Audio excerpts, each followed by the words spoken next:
Awesome, thank you.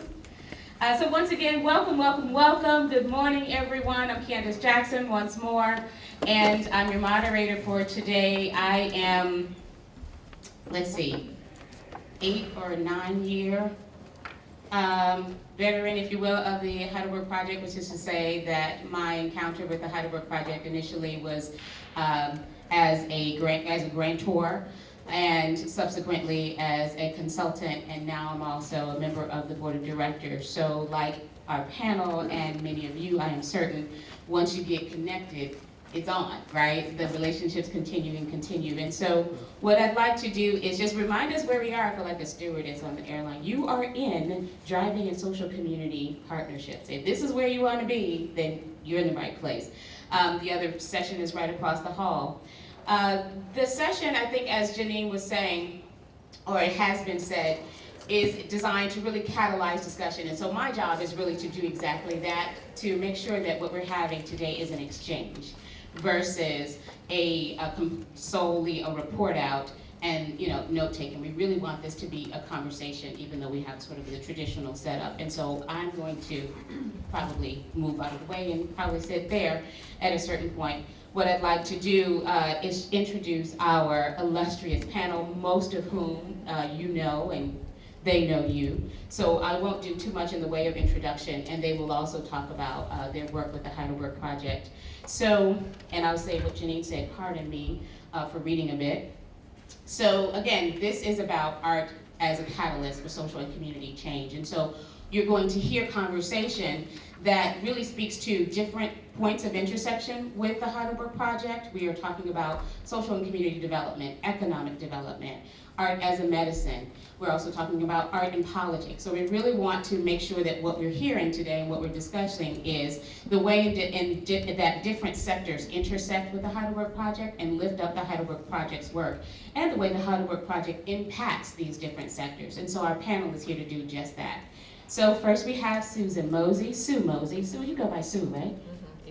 Sue Mosey, who has been the executive director of Midtown Detroit for 29 years and a longtime partner, as you all know, I see heads nodding, of the Heidelberg Project, a longtime partner and supporter of the Heidelberg Project. And I asked Sue, I asked all of our panelists, what was your first encounter with the Heidelberg Project? And Sue said, oh, it just goes way back, like probably to the beginning.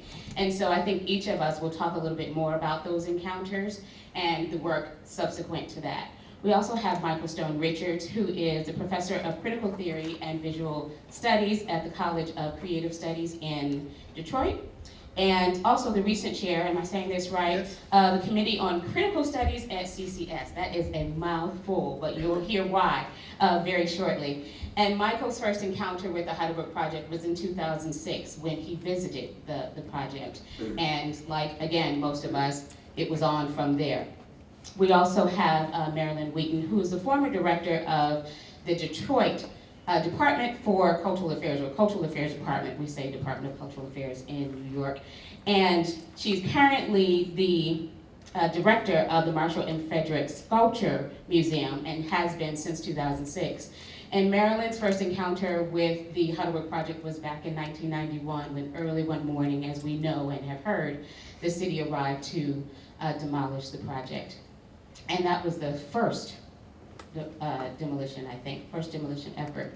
And so, again, those points of intersection, those initial encounters, I think have really impacted and colored the relationships that we have all had. So I wanted to sort of lift that up as a point of entry, if you will. And our last panelist has had to send regrets. This is Larry Gant, and I'm going to read a bit of a letter that he wrote in 2013, post, or actually what they thought was post, but it was in fact probably during some of the arson, that he wrote to Tyree Guyton as a point of support for the Heidelberg Project. But in it, he lists up some of his work and his focus on art as a medicine in the context of the letter, and a lot of other thoughts. So when we get to that point, I'm going to read a bit of the letter that he wrote that I think is really poignant. And so without further ado, I'm going to turn it over to our panelists, and we didn't exactly flip a coin or anything, so I'm just probably going to start down at the end and ask Marilyn if she would lead us off in a conversation about her work with the Heidelberg Project and her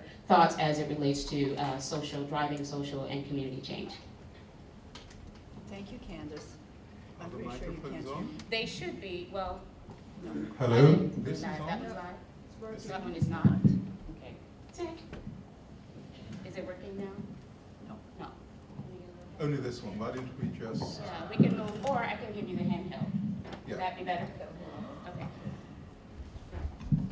Good morning. I wish Janine was here, because if she was, I would look at her and say, Janine, thank you so much for including me in this. I'll say it to her sister, and then you can report it back to her. First of all, I'm really honored and humbled to be here. I have to say that. I love Janine. When I told her a few weeks ago that I was coming back to Detroit full-time at the end of this calendar year, she said, oh, good, you can spend more time with me. I said, okay. So, one early morning in November 1991, I received a phone call at my office, which was then in downtown Detroit, from a gentleman named John Flax. He was the director of a small theater company in Detroit. And this is what he said: Marilyn, the city is currently tearing down the Heidelberg project.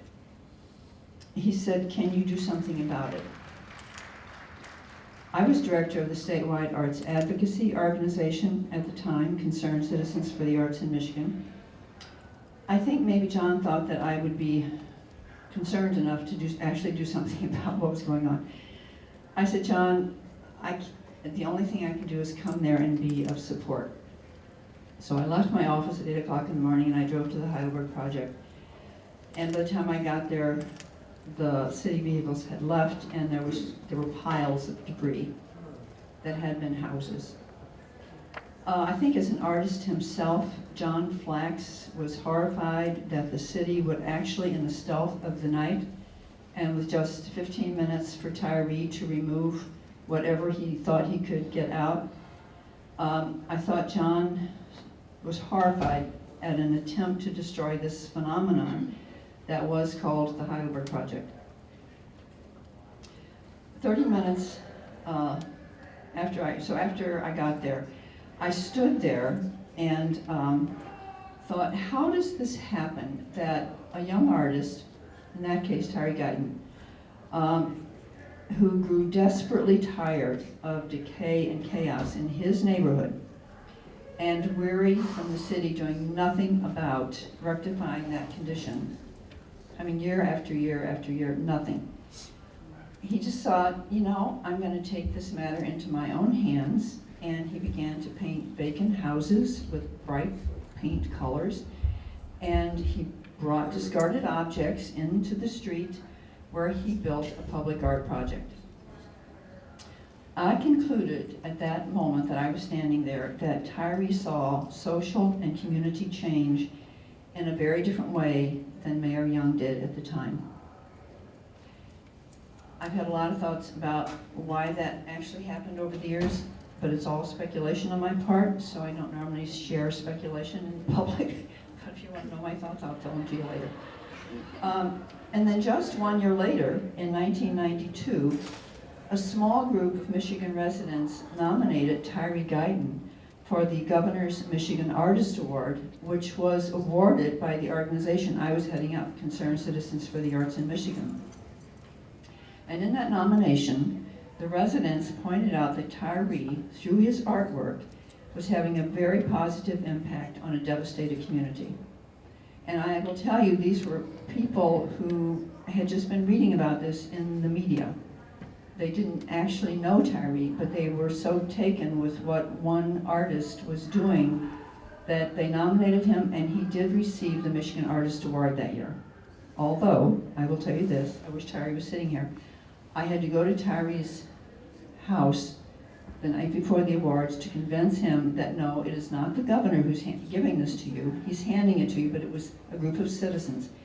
Because he was so upset that Governor Engler had eliminated or tried to eliminate public support of the arts in Michigan, and at the same time closed the Lafayette Clinic and put a lot of very needy people out on the streets, and a lot of those people were Tyree Guyton's friends.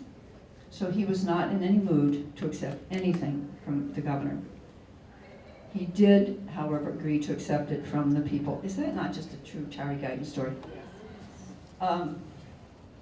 So in 1998, when I was director of the City of Detroit's Cultural Affairs Department, I actually worked with Janine Whitfield for several days. We were writing a grant proposal to the Michigan Council for Arts and Cultural Affairs, the state agency that gives funding to arts and cultural organizations. Janine and Tyree had this idea that if they could take an empty structure at the corner of Ellery and Alba and convert it to what they were calling a jazz cafe, it would be a place where people who came to the Heidelberg Project could go into, sit down, have a cup of coffee, have a cup of tea, read the newspaper, talk about the Heidelberg Project, listen to jazz. I thought it was a fabulous idea. So we wrote this very well thought out proposal and we submitted it. That, in my mind, that concept was truly a social engagement and community change initiative. That's exactly what that was. Let's make our neighborhood better for the people who live here. Get that empty building occupied and make it something where everybody, visitors and people in the community, can go into and feel very comfortable, and on cold days be warm, on hot days be cool. So, but at the same time, there were 3 or 4 very vocal community activists who were extremely, extremely opposed to the Heidelberg Project, and they certainly did not want a jazz cafe. And these were their words, who would bring undesirable people, noise, and too much traffic to their neighborhood. So it became a media fest. That whole movement became just, the media became obsessed with it. And in the meantime, I'm working in the City of Detroit Cultural Affairs Department. And this small group of vocal activists went to City Council, went to the mayor, and they were loud and they were long. And the Heidelberg Project was once again a political football. And the State Arts Council became very aware of all that and asked me, as the director of the Cultural Affairs Department, to please withdraw the grant proposal, because they did not want to get caught up in local, well, I guess you just have to call it a local political nightmare. So I withdrew the proposal. I'm very confident that had all of that not happened, we would have gotten that funding, and Heidelberg would actually look different today than it does. And then on February 4, 1999, that the same DPW department of the city once again sent bulldozers to the Heidelberg street to demolish more houses. Now this is happening during an administration that I'm working for. Yikes. Talk about conflict of interest. So it seemed quite clear to some of us that the DPW folks who went there that morning did not really like what they were sent there to do, because many of them left without fulfilling why they were, the reason that they were sent there. I think that speaks volumes. So as Cultural Affairs Director, shortly thereafter, now everybody knows I'm still supporting the Heidelberg Project, even though the people to whom I was reporting were not. So I was actually encountered by a public relations person, a young black man who worked for the mayor, who I knew very well. He came up to me as I was leaving the building one night and he said, "Marilyn, he said, you have to stop supporting the Heidelberg Project." He said, "Do you not understand that it is offensive to black people?" And I said, "No, I do not understand that. I don't understand that at all." I was very clear about that, and I, of course, did not stop supporting the Heidelberg Project. At about the same time, a city council member approached me at an event, and she said, "Marilyn, I will move heaven and earth," those were the words, "to destroy the Heidelberg Project because it's crap. You know it, and I know it." And I looked at her, and I said, "No, I do not know that. For me, it is a community changing, and I see it as very positive." Now, keep in mind that at that time, other city council members were totally embracing the Heidelberg Project. So talk about the yin and the yang of life.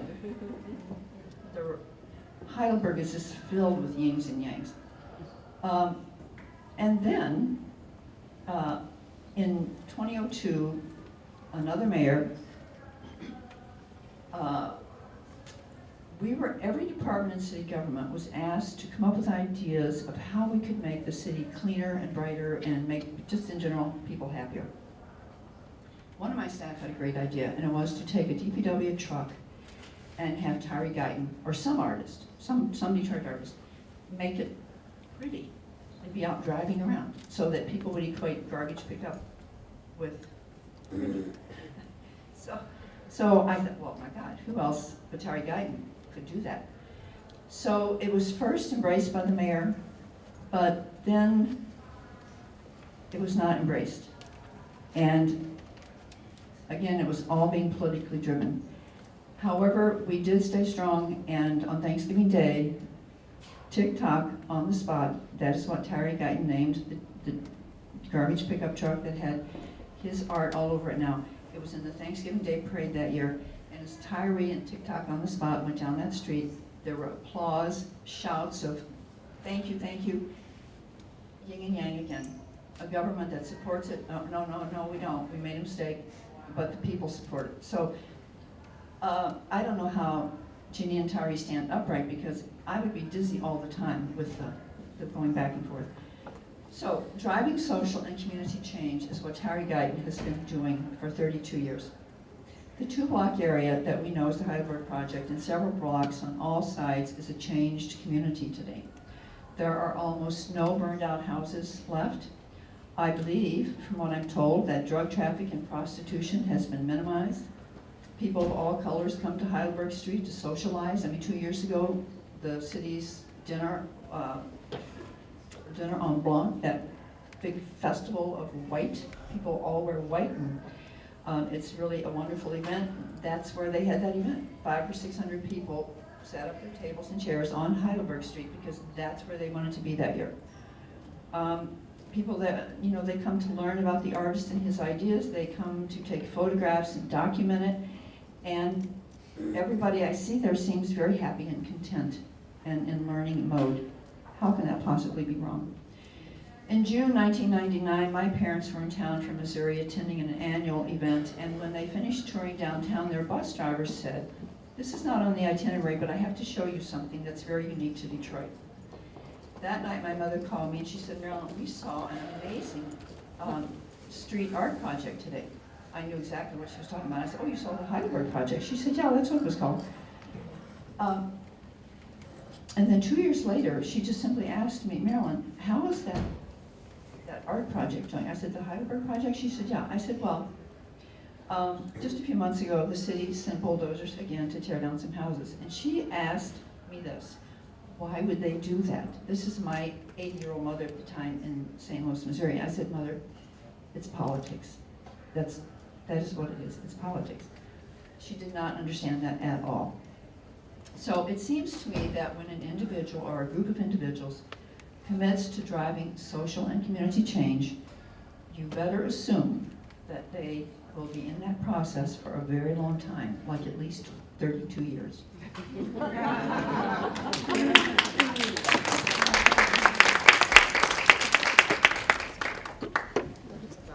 a second.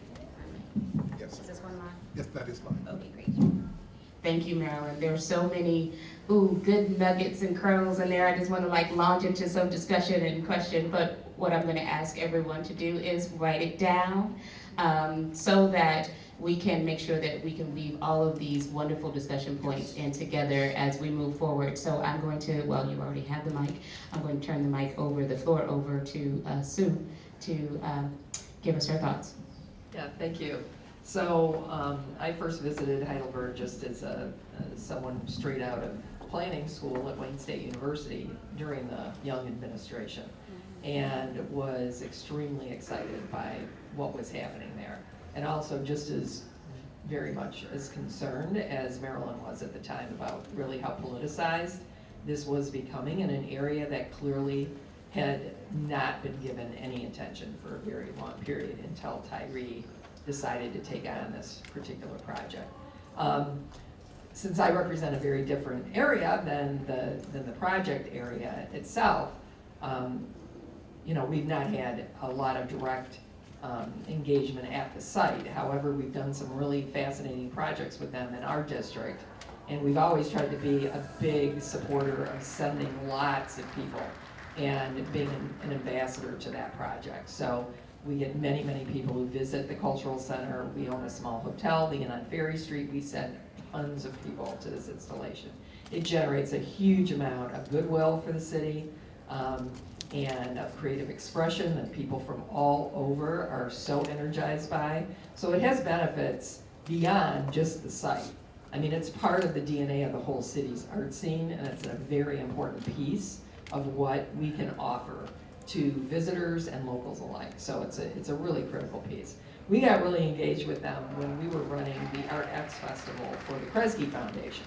And they had started a program, they were giving awards. Tyree was one of the first set of artists that received a significant award. And our role in it was to mount a festival. And I think we mounted 3 of these, funded by Kresge. And we were to work with all of the awarded artists and help to imagine installations that they could do somewhere in the Woodward corridor to really express their message, express their creativity, and to do something around community engagement and something really interesting. So we began working with Janine and her team and Tyree to come up with something that we could really take to the streets in the neighborhood. Because fundamentally, they have a very outward-facing, very public expression of art, and we wanted to really heighten that in our area and make it into something significant. So we worked with them, and they created an installation of thousands and thousands of pairs of shoes, and all kinds of other wonderful found objects that were very uniquely expressed through a whole block of property that we shut down for days and days in Brush Park. And this was in an area and a time where there really was no development much going on there. It was really a beautiful, beautiful vacant historic properties, but again, no one had been paying any attention to that area at the time. Hard to believe that today.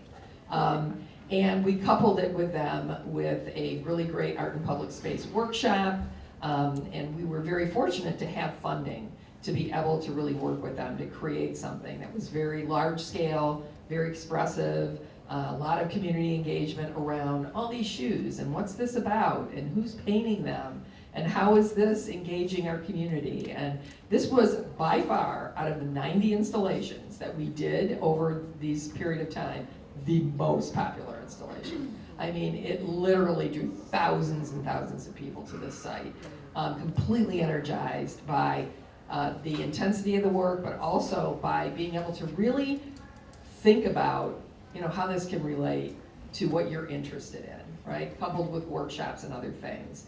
And, it reminds you just how completely his ability is to just really touch people in a very meaningful way and in a strong way for folks to be able to engage and be that excited about an installation like this. So we are thrilled to have that. Believe me, we would love to be able to do a lot of other things like that and mount a lot of other similar projects in the neighborhood that we represent, which is a very different kind of neighborhood, but also has huge amounts of appreciation for art and creativity. So with that, that's I guess our most recent experience with the Heidelberg project.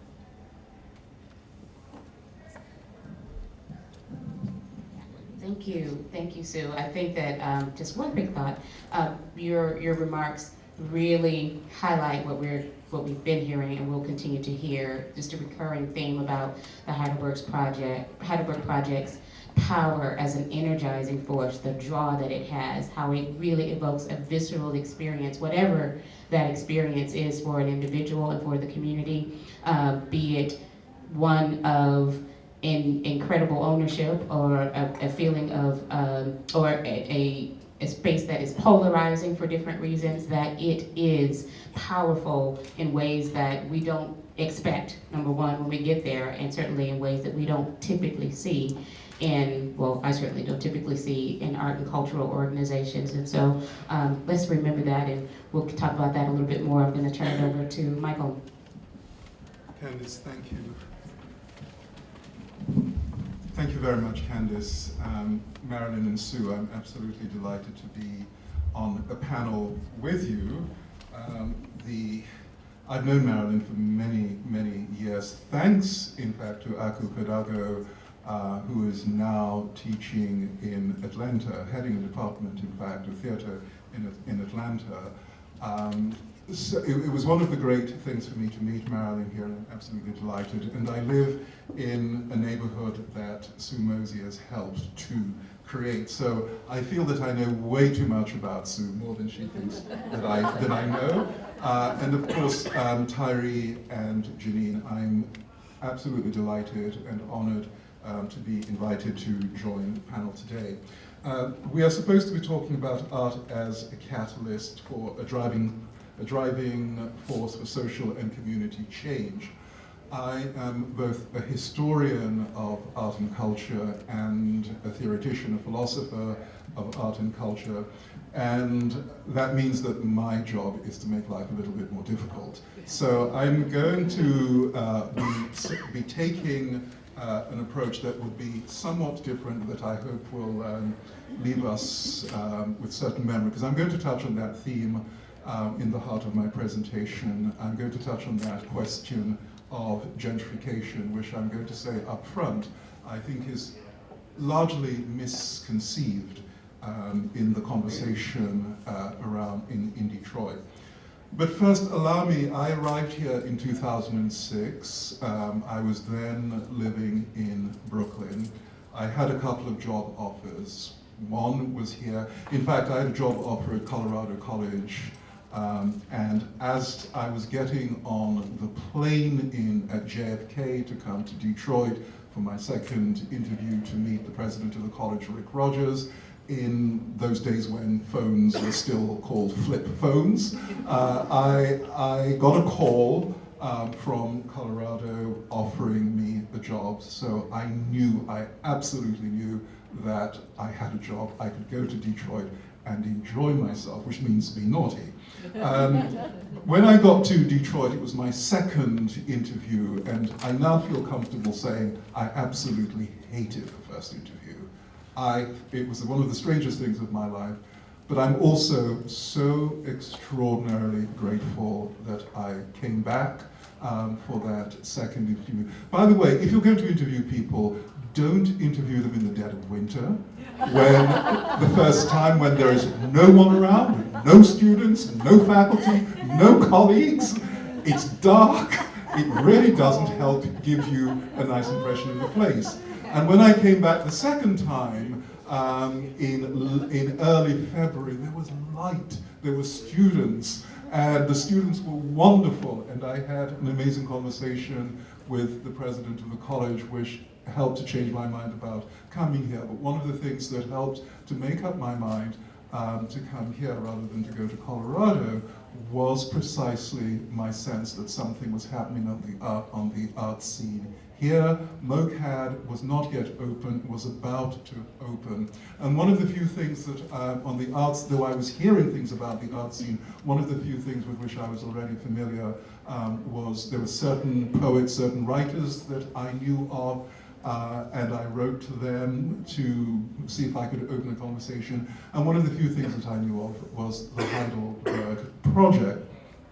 And I was not at all disappointed when I went to see it. And when I decided to come to Detroit, rather than to go to Colorado, my friends, so many friends, Aku among them who is here, so many friends gave me a crash course in what I would like to call now the plural histories of Detroit, because there are many different histories. There is a Greek history in Detroit.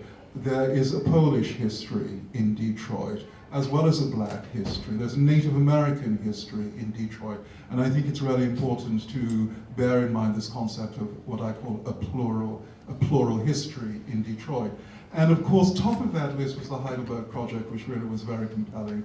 And I started a new class several years ago called Care of the City, in which we look at the idea that when we speak of caring for bodies, when we speak of caring for others, that there are certain moments in which we care for a city in a comparable way.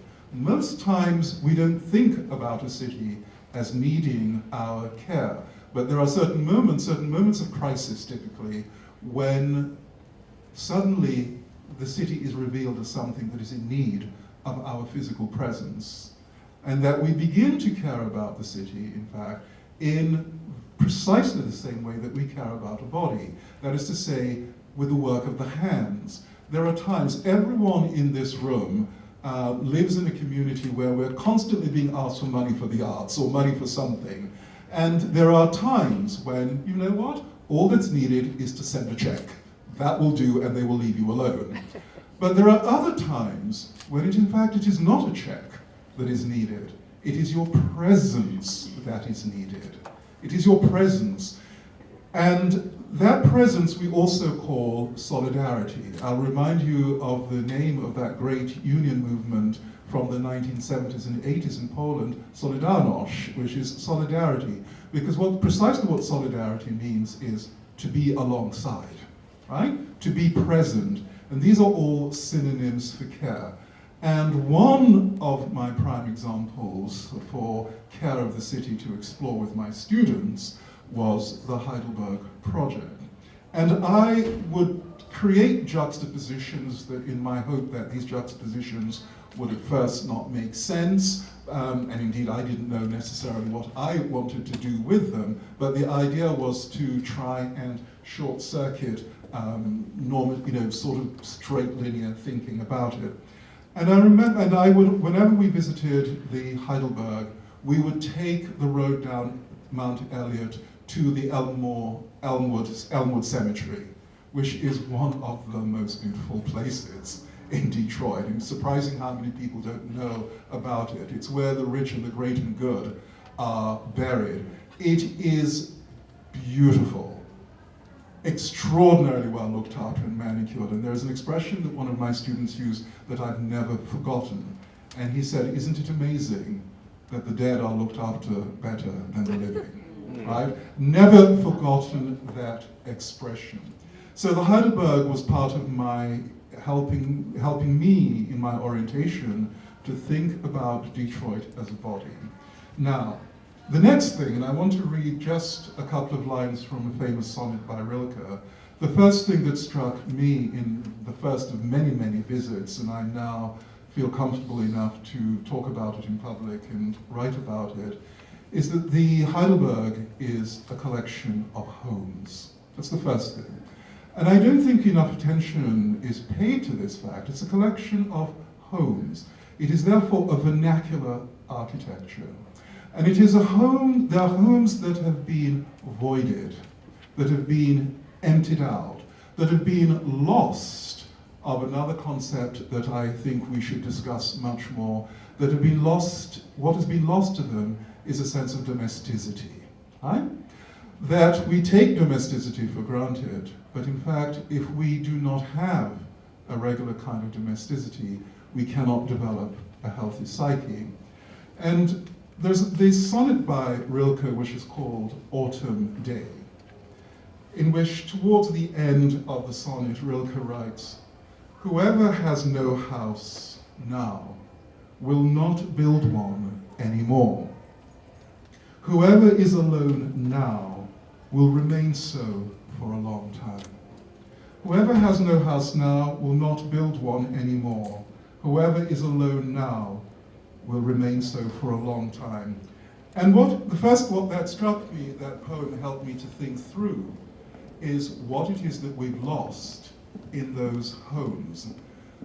The next thing that the Heidelberg helped me to think about, another artist that I greatly admire in Detroit and helped me to understand, one of the many people who helped me to understand the various plural histories of Detroit, is Scott Hocking, who his work is based upon research, deep research in the city, a kind of archaeological research, and he looks at those ruined structures that we so comfortably dismiss as ruined porn, which I think is actually not a useful expression at all. Because once I started to look at Scott's work in relation to the Heidelberg, the connection to me, I don't know if it's because I'm an outsider, well, at least 13 years ago, I'm somewhere in the middle now, I suppose, the connection to me was absolutely striking. If the Heidelberg is a collection of homes, that is a vernacular architecture, the factories that Scott Hawking typically works with, photographs, creates installations, are not vernacular architecture. They're Albert Kahn buildings, like the Packard plant and so on. And there is a direct connection between these factories and these homes.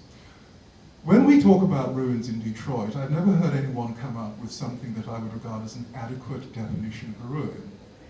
And it is only, what I wanted to do was not to come up with some general definition of a ruin. I wanted to think about a conception of ruin that would be specific to Detroit, or at least I only came at in Detroit. And I came to think that a ruin is the shell that is left behind when the resources required for existence have been withdrawn. It's the shell that is left behind when the resources required for existence have been withdrawn. For every factory that goes out of business definitively, there are literally hundreds of homes that also go out of living.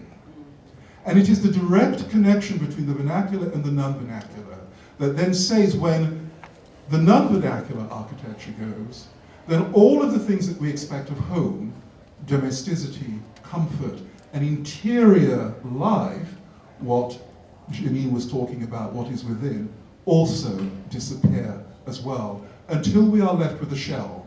And the shell is not only a shell in the building, as it were, we also leave shells of bodies. People become shells as well. Here I want to touch on that very difficult thing to talk about in Detroit, gentrification. And because time is short and we're going to have a discussion, I'm going to be somewhat brutal in my presentation. I think the whole conversation of gentrification in Detroit is utterly misconceived. The great American social scientist Albert Hirschman, he wrote a very famous book, his most famous book in 1970, called Exit, Voice, and Loyalty. Exit, Voice, and Loyalty. It's an extraordinary book, and it is still an influential book within the social sciences. And Albert Hirschman wanted to understand, what is it that happens when major organizations and cities, schools, etc., enter into what he calls irreversible decline, right? Irreversible decline. He says whether we're dealing with schools, whether we're dealing with cities, whether we're dealing with major corporations, whether we're dealing even with city councils, what happens is that those whose voice would be most important in stabilizing and maintaining hope for the future are the first to exit, right? And when they exit, they take their voice with them.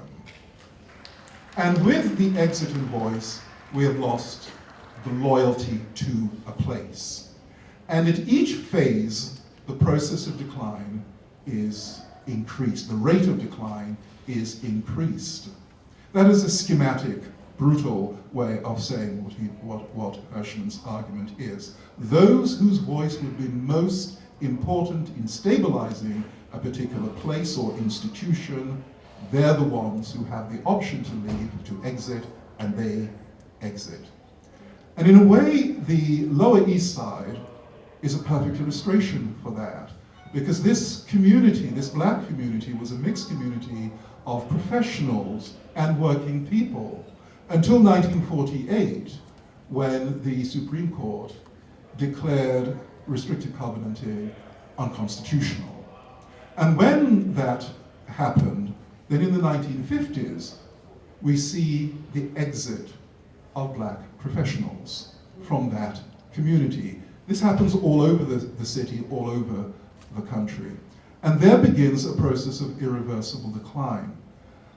I would like to suggest that Albert Hirschman's work helps us to understand in a more interesting, compelling, comprehensive way what we sometimes dismissively call gentrification, a term which was, by the way, created by an Englishwoman, Ruth Glass.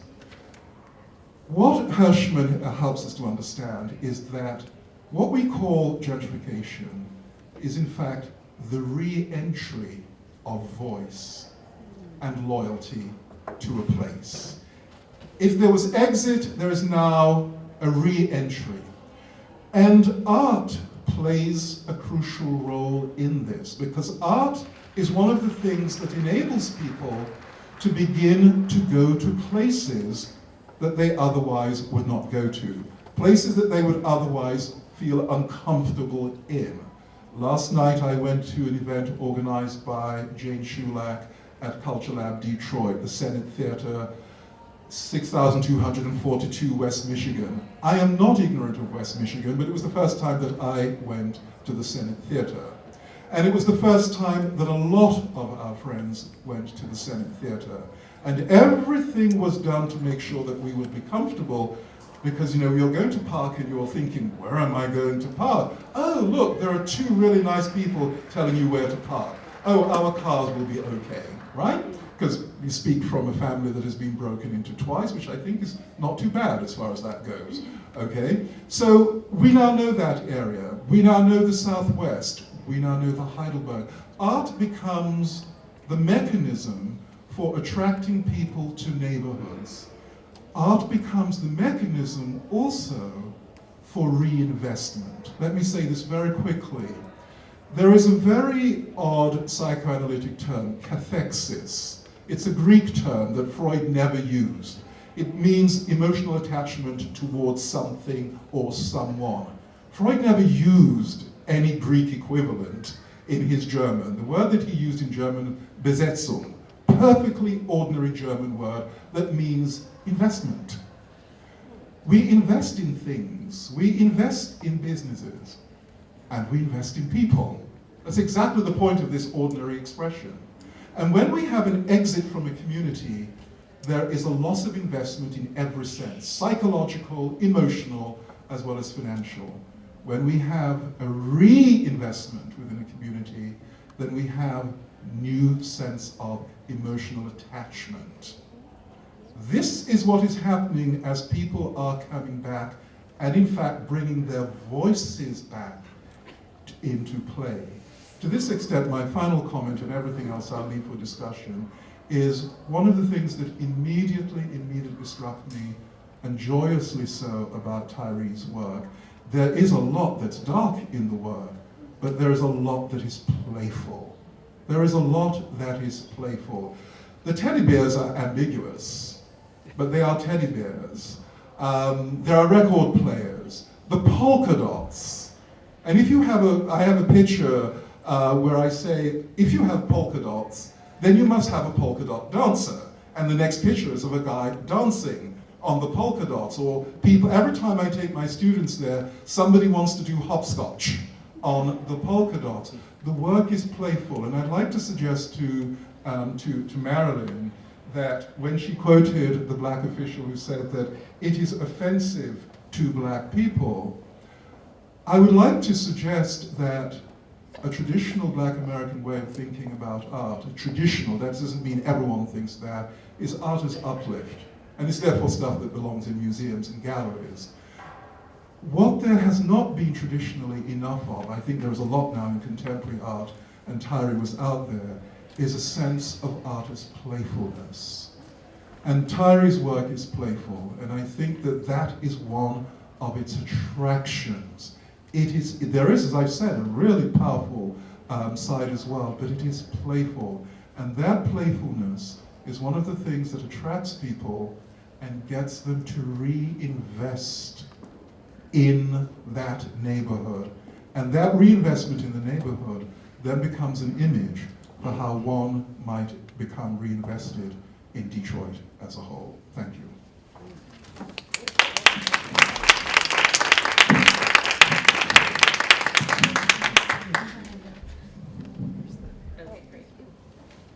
Thank you, Michael. Thank you to all of our panelists. If we could show them our appreciation. Thank you to everyone.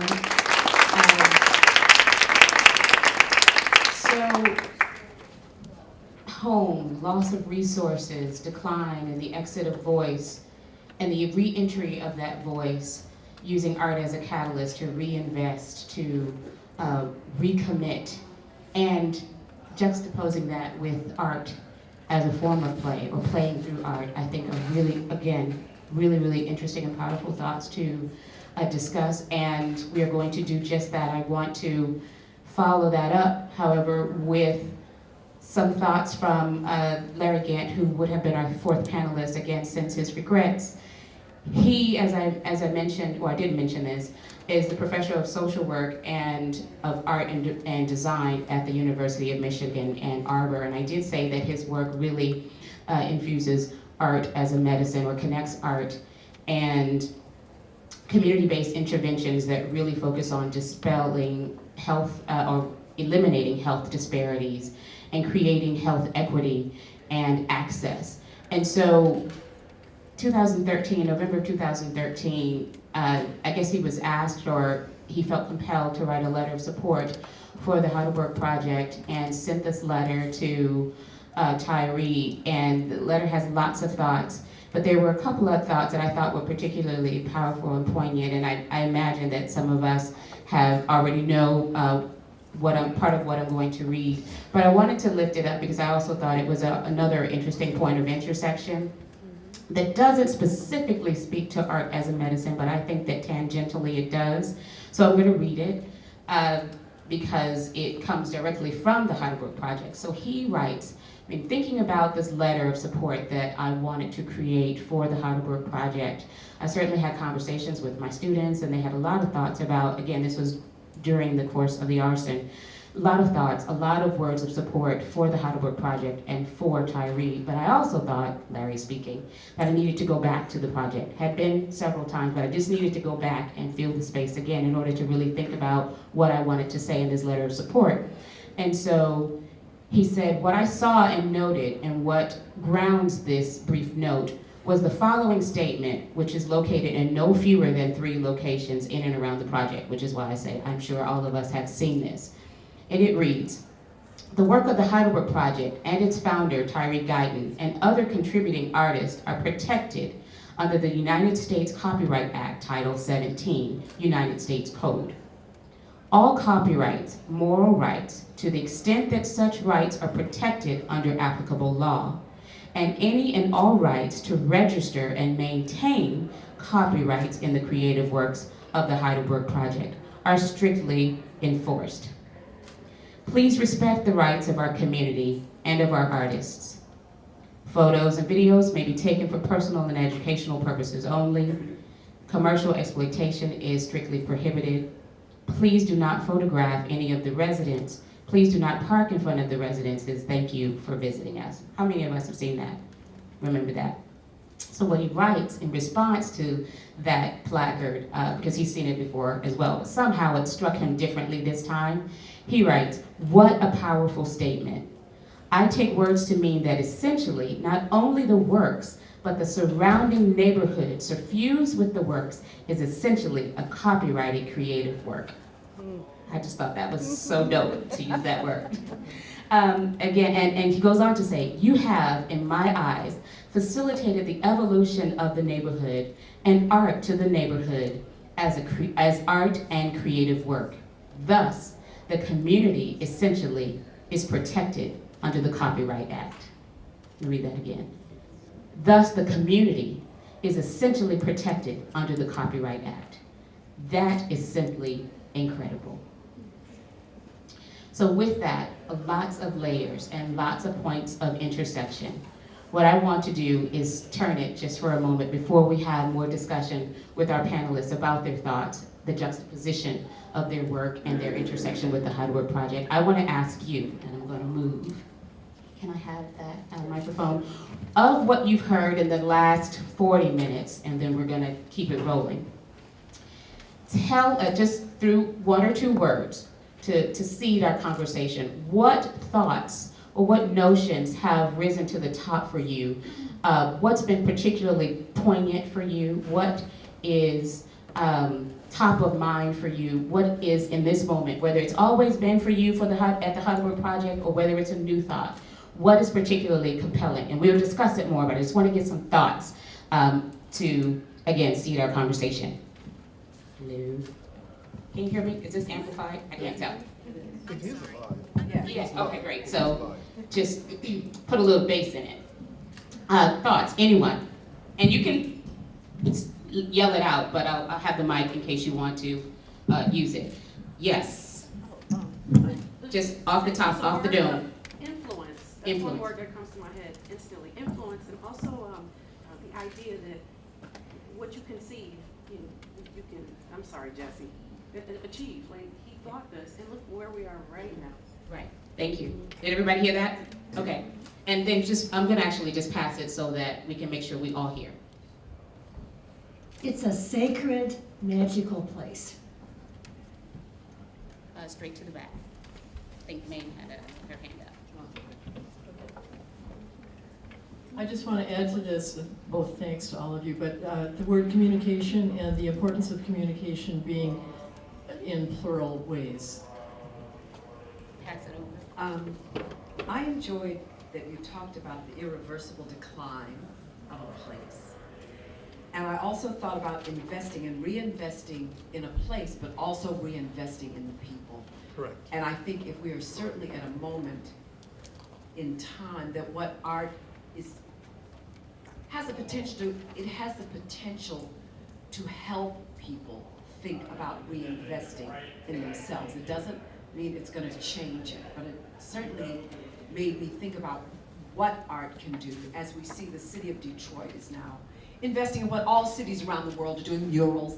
This is not original, but Heidelberg certainly was original and birthed in a place and in a community and came up and was about reinvesting in where one stood, which I found powerful, and I'm gonna keep thinking about that idea all day, so thank you for that. Over on the end, yes. All roads lead to Heidelberg. Other thoughts? What has always impressed me about Heidelberg is and this just didn't happen from the beginning, the way the community at first was not comfortable with what Tyree was doing there. And now the community has engaged it and become part of it. And I think that is part of what I hope happens by giving them a voice in the revitalization, gentrification of Detroit. And that's going to be key to this. I think if the city's going to really survive and change. Thanks, Ray. Others? And we'll keep it going as we ask more questions of our panelists. I just had two questions, and I kind of felt this while I was listening to all of you. What about the neighbors? What about the people in the surrounding area? We haven't talked about the people. And the art is very important, but the people. And then the other thing is, and I hear the city, the council. I just want to know, what is the relationship? Has the relationship changed? And what's being done to improve the relationship? And not in the past, but in the present, what can we do with art to improve that relationship? Thank you.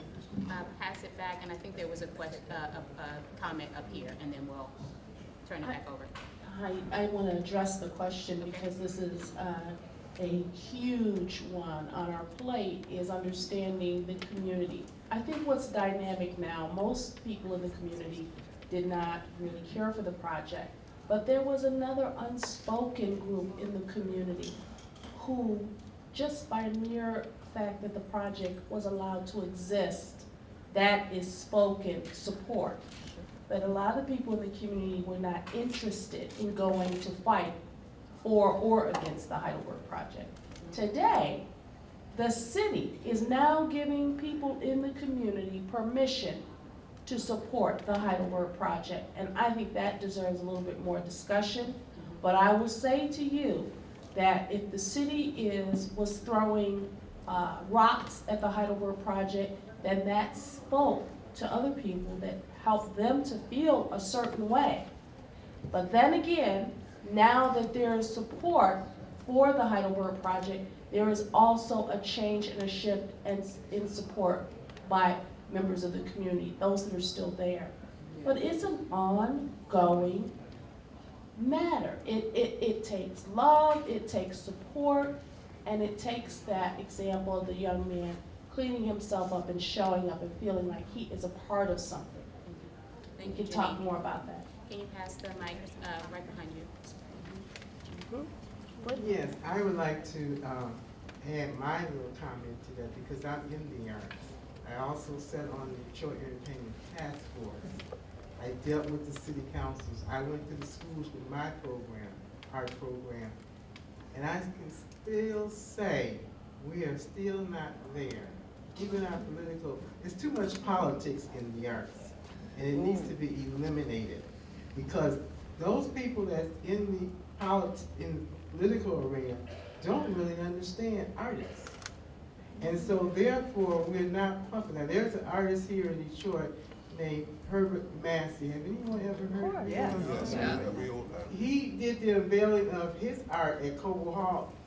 And I really didn't see the city really embracing it like they should have. And I was really kind of shocked about that. So I think that there's still a lot of education that needs to continue about art in Detroit because Detroit is an artist city. And I don't think a lot of people realize that. But they're shutting these artists down and making them feel, it's not that important. But like the gentleman on the panel said, art brings people into the community. And we're not doing that. I'm telling you that because I was there. I saw it. I'm not trying to be negative, I just want to be honest. Thank you. There was, I think, another comment up front. If not, anybody, was there? No? Both of us. Yes. Did you have a comment? Or? Yeah, mine's real quick. I think art is a great connector and it's fun. And Heidelberg has been a great place to go visit. I think it was up at the top 10 places to see in Detroit. And I hope it still is, and I hope it continues to be. Quickly, just lots of gratitude for everyone's words, and I'm thinking about plural histories and then what are plural futures. This idea of emotional investment is really interesting to me, but also wondering how might we continue that, looking towards the future and avoid displacement, which is certainly something that I see in lots of other places that I am in community with across the country. Thank you. Yes. Okay. So the more we say, the more we want to discuss. So I'm going to take your comment, and I think we're all taking notes, so we can make sure that we go back to topics if we miss something. The shoe, Mayor Mosley, Tyree's shoe exhibit was on Edmund Street. Yes, it was. Now I'm switching to MSR. And with gentrification, currently housing is being built there. And I think the big 800-pound gorilla about gentrification is that, and the argument that's going on is that housing is going to be exclusive and not inclusive to a lot of people. And that's the, when we're talking reinvestment, that's kind of like the big 800-pound gorilla in the room. And being pointed about it, the African American community thinks that gentrification means all wealthy whites moving back into the city. I'm going to let Sue respond first.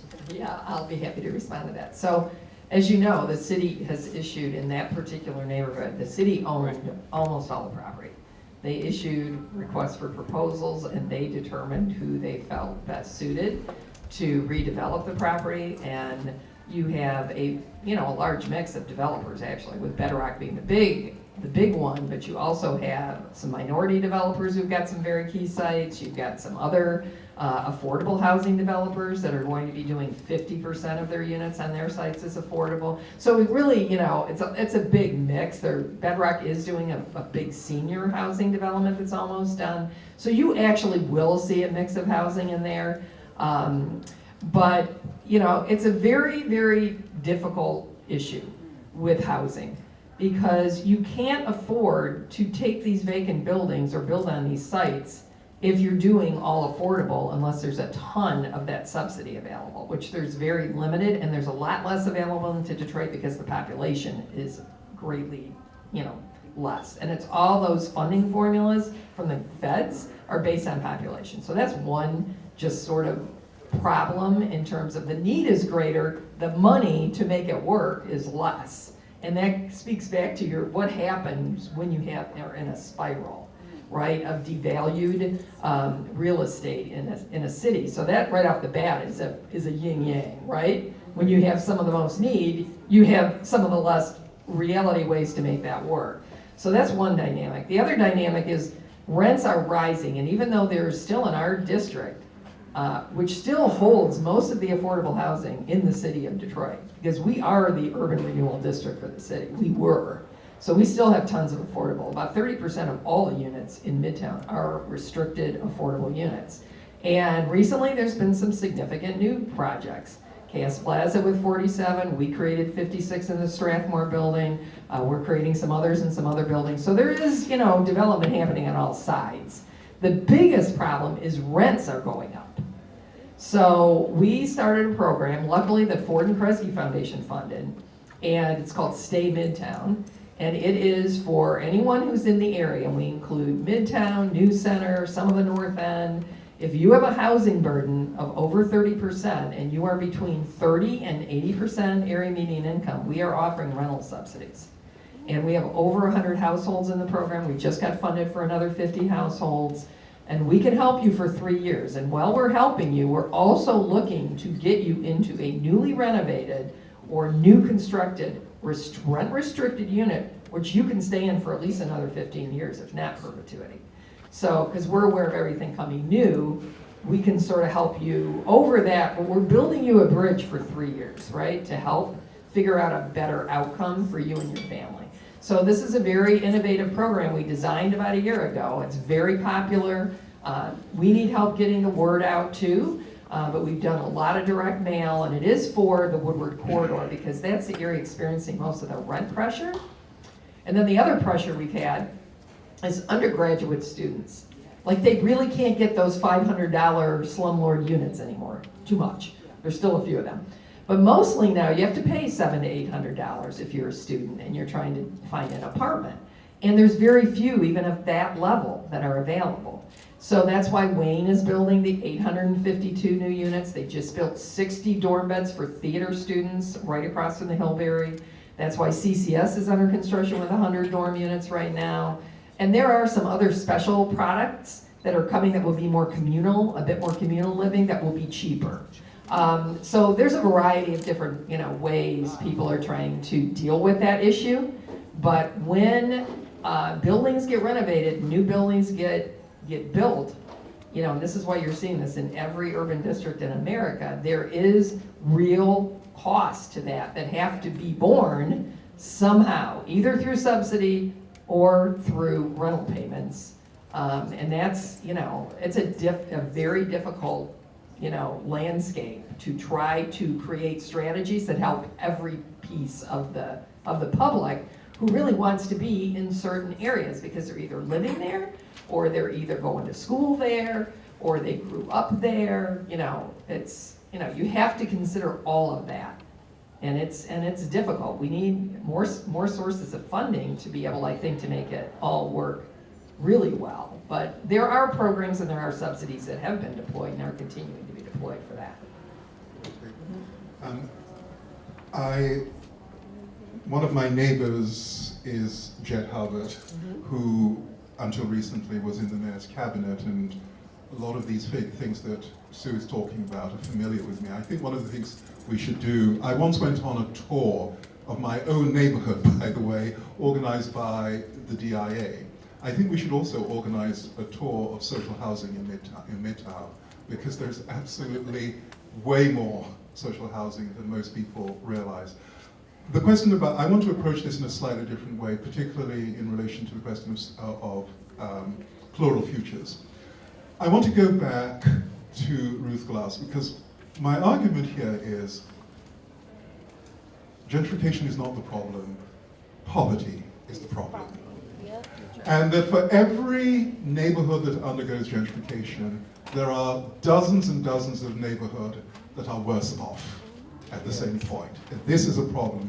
And that when we talk about gentrification, what we're really talking about is the absence of an agreed social language of justice. We do not know how to compel our governments to make more social housing available or the subsidies available. When the English sociologist Ruth Glass in 1964 introduced the term gentrification, which, by the way, was in a book on London and migration in London. It was a book, and I really would like everyone to know about this. She was talking about my people, right? West Indians migrating to England. I really wish people would know this. And she was looking at West Indian migration in London. And it's obvious that she thought that something pernicious towards working people was happening. That is the part that everyone has picked up on. The part of what people largely leave out from Ruth Glass's amazing work on migration, she said she was specifically speaking about London and cities like London, meaning world cities. Because she says that in cities like London, New York, San Francisco, etc., she doesn't actually say San Francisco, but she means cities like London, there is a competition for space which will not decrease. As long as these cities, what we now call world cities, are linked to globalization. In other words, gentrification happens not because rich white people, well-to-do white people want to move into poor neighborhoods. Gentrification happens because we're part of a world system. So it is in fact capital from outside that is coming in to our neighborhoods. New York in the 70s didn't pull up its bootstraps and help and, as it were, recover. I was old enough, I started being interested in politics seriously around the age of 12, 13, and I knew what was happening in New York, followed this for many years. And you may remember there was a time when Americans were terrified that the Japanese were going to take over, right? You may remember this. Then they were terrified that the Arabs were going to take over. Then they were terrified that the Russian mafia were going to take over, right? Well, in each case, and now it's the Chinese, by the way, right? Now it's the Chinese. In each case, this is about significant foreign global investment entering our country. There may be a case for economic nationalism. President Trump is not the person to make it. There may be a case, but you cannot separate any talk of gentrification from two things. One, that all great cities are part of a global economy, and money comes in. Precisely what it means to be part of a free market in a global economy is that investment comes in from outside. That is what fires gentrification and the competition for space that Ruth Glass was talking about in '64. And second, gentrification must be linked to questions of social justice, by which I mean the absence in our nation of an agreed language of social justice. Compared to, say, Scandinavia, Americans, because of Bernie Sanders and others, have discovered Scandinavia as a model. I really want to take an opportunity quickly to say not a single Scandinavian country is a socialist country. They all work by the free market. What they do, however, is to say the wealth created by the free market must have a social purpose. That is what they do. And they go further and say, we want to protect not work, not jobs, but the dignity of the person. And they have constructed over 100 years, they have arrived at a consensus that is not a socialist consensus. It's a social democracy, yes, but it is not a socialist consensus about how wealth can be used socially. Our country is more or less, United States, evenly divided, which is why we have so much conflict. So gentrification for me is a shorthand for the lack of an agreed language of social justice. And if we do not recognize that it is also linked to the global market, then we do not recognize that there is anything that we can effectively do about it. Thank you. So let's connect, excuse me, that to Yes. So let's connect that thread to some of the thoughts that have been lifted up by all of us as it relates to our responsibility to be catalysts ourselves and to drive this social contract, create this social contract and drive this social contract as it relates to, or through the lens of art, right? I mean, and obviously we could do it through these other sectors because they are automatically implicated and impacted. But I want to know what we think is our responsibility to create and drive a social contract through the lens of art around building our communities, one person to another, around housing, around education, around the political process, and whether the political process should play a part, to your point. What do we think our responsibility is, and how are we actively doing that? This is a question to all of us. So I'm trying to make sure I'm touching on some of the thoughts that we're all lifting up. So, anyone?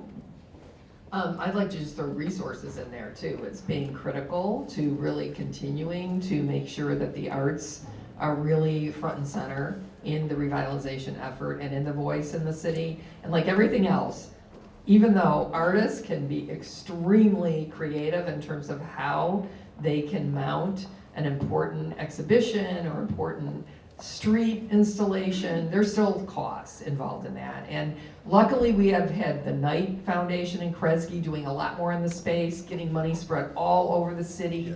But more and more of that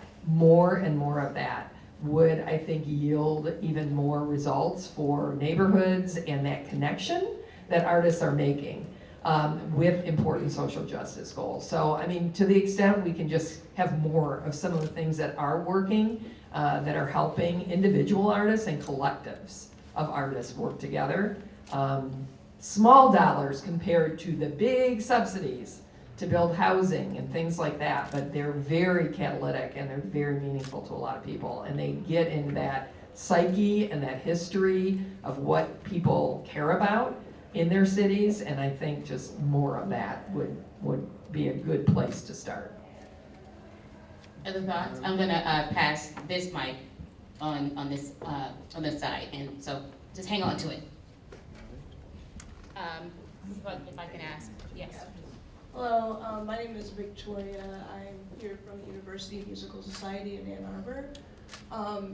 I think what we were just referring to kind of touches something that my organization is going through right now. We present classical music, we present newer artists, dance, just a variety of different things. And in our last season, we had a couple of performances that were held here in Detroit. And there was a lot of talk because most of the people I work with are from Ann Arbor, and I'm the sole person who works there who is actually from Detroit. And they talk a lot about what is the implication of them bringing their works to the city of Detroit, and whether it's actually helping or aiding the community, or are we just imposing, are we just there? And so I guess I kind of wanted to connect, what is something that I can take back to them besides just my perspective of the work we're doing. We had an issue where we came to Detroit and there were, we were at the Schwitz bathhouse and we had a show, and there was a debate about having security around parking there. It became just a whole thing, is it offensive to bring security to Detroit to secure our Ann Arbor people? Is it something that is needed? What does that say about us as people from Ann Arbor coming to Detroit? I want to bring up a point my mother and I talked about. Louder. Oh, yeah. I want to talk about something as we talk about art. My mother had a conversation with a policeman, I think, would have been a few years ago. But he said that the people that were in jail had less compassion and less empathy now, because art is removed from the schools. Now, we as a society need to think about that, about how violent we are. And in my own talk, I will be talking about the lynching memorial that I recently visited. Yeah, that's our society. We love it. We love to watch this. But we've got to think about empathy for all kinds of people, and art as a possible stimulant. We've removed this from our schools, our public schools, let's say. We've taken it out. We've removed it from people. How do we get it back? It does engender empathy. We've only allowed it now for a certain sector of our society. That's who we are becoming as a nation. We have to think about that. One thing that public art does is it gives it to everyone and allows for people to think, whether they like it or not, if they want to be involved in it, perhaps they can make it. But we've really got to, this really to me is we're getting deeper into some of the things about, we're talking about gentrification, but we are the people. And then those people locked away in prisons, away from us. What about them that are not allowed with art? Art should be shared. When I listen to you, it's not, you're from Ann Arbor, I'm from Detroit, I'm from New Zealand, I'm from Australia. We share these things. But that conversation I have in our home, that we talk about the lack of empathy of people, we're creating those people. So how do we hand it back? This is a question. Thank you. Can you pass it back 2 rows? I think the best way to do that is to do what we're doing here now. Artists are getting together to make a difference. We need to speak out more. We're not doing that because, like I said, I was in the schools with my art program, and a lot of the principals didn't think it was all that important. You know, children need art, and we're taking it out of the school, and a lot of those brilliant minds in the arts end up in the systems. And that's our problem. But we have to, as artists, we have to make sure that they have a presence. Thank you. Candace, may I just say something? Yes, All right. of course. So for the last 12 years, I've been 1 hour and 40 minutes north of Detroit at the Marshall Frederick Sculpture Museum. And I cannot tell you, nor do I choose to try to tell you, how many conversations I've had to be a part of. Most of I've walked away from eventually, but been a part of. People wanting to say very bad things about Detroit. It's an unsafe place. They say, where do you live? I say, in Detroit. They say, well, I mean, which city? Detroit. Where in Detroit? Jefferson Avenue, very close to Belle Isle. Really? Yeah. So, and then of course they come and they're just in awe of the city, in awe of all of the art that's in our home, most by Michigan artists. But I'll tell you, I want to tell you, because I'm proud of it, what I've done for 12 years. I have convinced a lot of people, both 1 hour and 40 minutes north and that entire surrounding area, that nice people live in Detroit, nice people come to Detroit, and I probably should be more of a journal keeper, which I am not, like Janine. I so envy Janine for doing 42 journals, but I think if I had been journaling all these years, I would have marvelous stories to tell you and to show you. But I do want to say this. I have used my position as the director of the Marshall Frederick Sculpture Museum to bring a lot of Detroit artists to that part of the state. And right now we have an exhibition, thanks so much to the Kresge Foundation for giving those individual artist awards, $25,000 every year to visual, performing, and literary artists.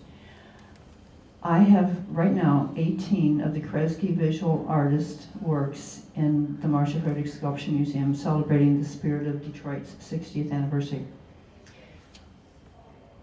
That will bring all those artists to the museum tomorrow, which is why I won't be here. And there will be connections made, and people up there will realize, oh, these people are just like us. You know, just because you live in Detroit and work in Detroit doesn't mean that you somehow are different. And to your question about security, as a Detroiter for 40 years, it would never, ever occur to me to think that my event needed security. I mean, you know, that is the problem. Sometimes people accept that as reality, but you know, I think that we all have to accept a reality that is Detroit. I've lived here 40 years. I've never had my purse snatched. You know, when I say that to people outside Detroit, they're shocked. Are you kidding me? Well, how's that possible? So I think that the arts are the single most important thing in people's lives, bar none. I have seen visual arts, performing arts, literary arts transform people's behavior, transform the way they think about other people. You know, if we care about this, we really have to every day think about what can we do to make this all better for all of us. I know your organization very, very well, and you guys need to spend more time in Detroit, and then you would know you don't have to have security. I agree. I just want to revisit the word politics because it came up a little bit ago. And I would just offer that the political system that we have in this country is really the only way of resource distribution other than the philanthropic efforts. It's the only option we have for resource distribution. Consequently, we all should care about it and be involved with it and make sure the people that are doing the political work for us are people that represent our values. Our politicians reinforce what you call the language of social justice, reinforces our values and what we spend our time and money on. And so we need to engage with it. I also want to say, I think it's really striking that with Heidelberg, you know, the political arm of Detroit really was a destructive force in trying to tear it apart for so much. That is what politics are. It is us implementing the things we value. It's the people we send in to do the things we value. And so, you know, we're at the precipice of more political action that we need to take. And so I would just love to talk and have you all comment about the politics of getting, you know, and getting people involved. Sure. And I work in politics. Sure. Thank you. Sue, do you want to respond? I was just gonna answer one other question Okay. for our friends in Ann Arbor, and just, you know, access is a really big issue to the arts. Access to everything is a huge issue in Detroit. And people feel very strongly about it. And the most, you know, the most you can be very open, and you can have free access, and you can be indoor, outdoor, and really become sort of a part of the community, I think is going to really help. You build the kinds of bridges that people will feel really comfortable about and really excited about. But I do think that that's something always, you know, universities don't always have that luxury, but if you can figure out how to create opportunities for a very open door, you know, relationship with what your university has to offer, which is tremendous opportunities for Detroiters and everyone else, it would be a really valuable experience, I think, for a lot of people. Thank you. Responding to the question on politics, the United States is evenly divided. This is the difference between any Scandinavian country, say most Western European countries, and the United States. If in my home country, the United Kingdom, the truth is we are evenly divided about Brexit, right? Leaving Europe. If the elections, the referendum, which is by the way not a British thing, were held again, it could go the other way within the same margin, say 3-4%. We are evenly divided. That is the truth, which means now a recipe for conflict for the foreseeable future. The United States on social questions and questions of redistribution of wealth, what the purpose of wealth creation is, the truth, the plain truth is, the United States is equally divided. That is why I don't automatically see racism. That is why you can go from Obama to Trump.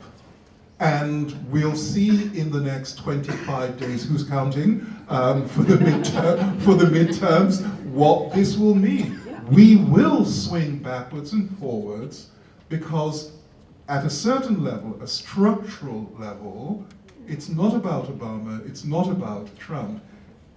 We need to acknowledge the way in which this country, unlike any other Western country, and indeed Japan or Korea, for instance, any other advanced industrial country.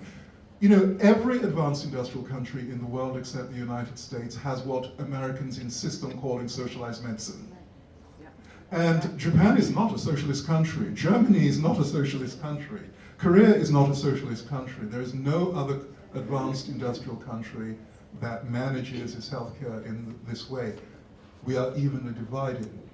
The other thing that I'd like to say is, because I do agree with you, and I absolutely think that art is important in all kinds of ways, but I want to issue a caution.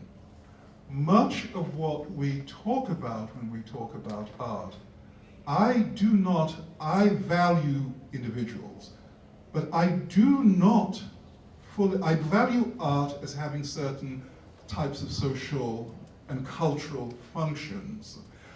Above all, I think that why I want to participate in this conversation, I think that artists are a catalyst group, right? That I firmly believe.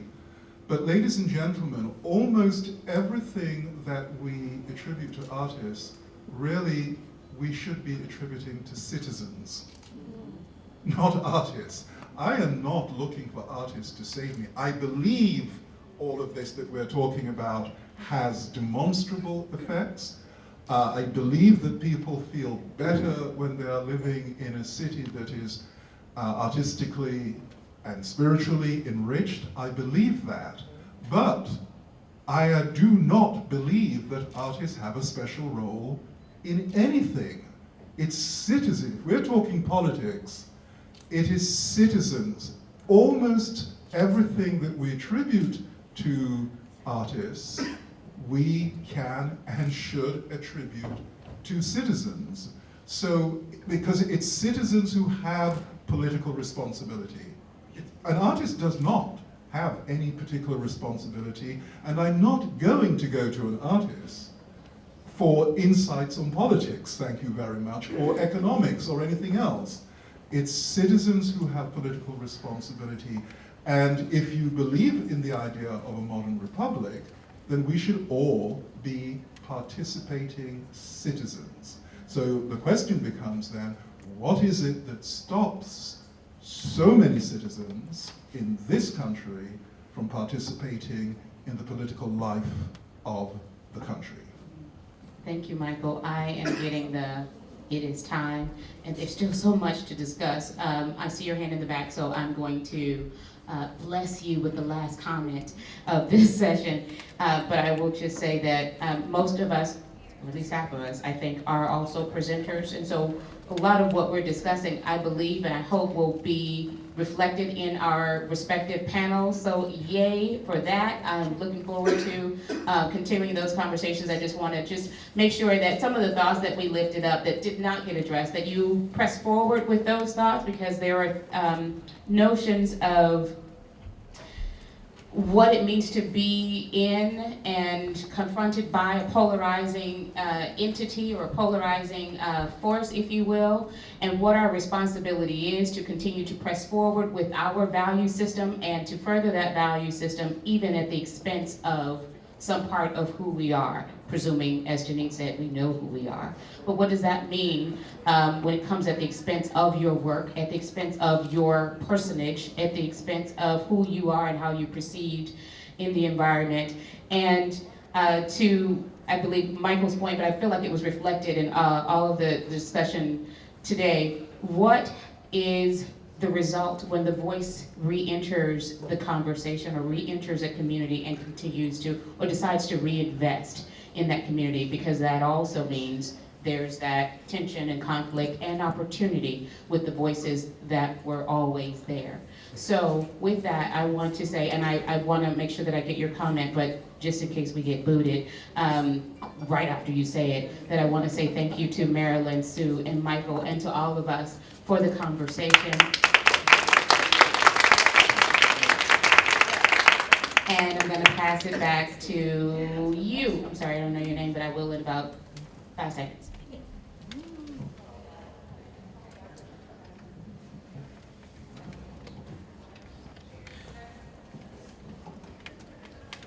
Valentine, yes, ma'am.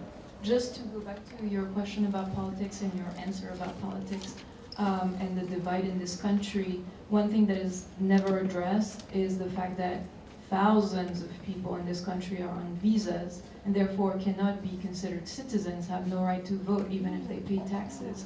So actually this divide that is binary between two parties or two tendencies does not represent the country. It just represents a minority in a way and leaves aside people that probably would care for the arts a lot.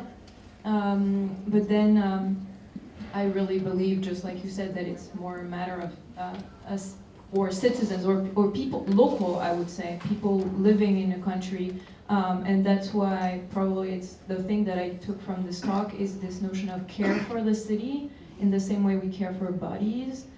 Because it's, I think it gives us this sense of urgency and also personal commitment that I think is the way to probably solve most of those issues.